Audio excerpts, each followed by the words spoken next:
Hi, Britt Davenport of hacklesandhurl.com coming to you with another Tuesday tips and tricks. Today we're going to be going over bobbin care. So as a fly tyer, one of our main tools we use is our bobbin.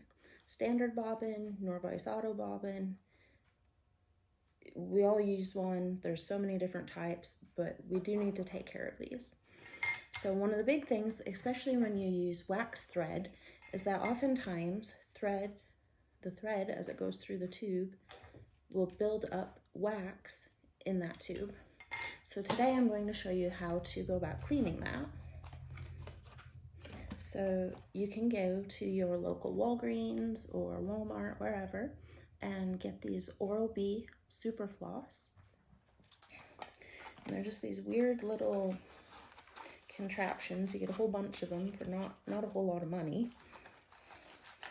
You can just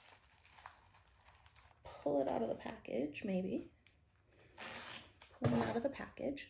So it's just got this kind of almost like a monofilament tip, followed by some spongy material, and then a little bit thinner material to the rear. And we'll go ahead and we'll start with the Norvise bobbin. So we'll just take this apart. So I'm left with just the frame of it. And you can go and just thread that stiffer end through your bobbin and just run that through it. And so what that does is it's clearing any of that wax buildup out.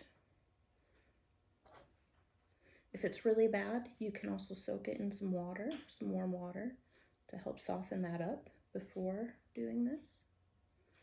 This is just one real cheap, easy trick, but it works.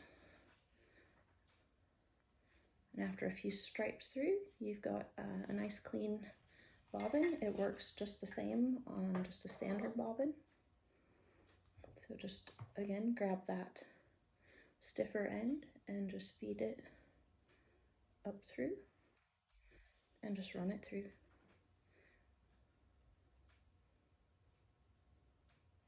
Just a simple maintenance thing, but it really helps when you're tying. That way your thread isn't getting stuck up in there. Thank you for joining us for another Tuesday Tips and Tricks. Remember to subscribe to our YouTube channel and go ahead and click that bell icon so that you get notifications for future content. Thank you for joining us.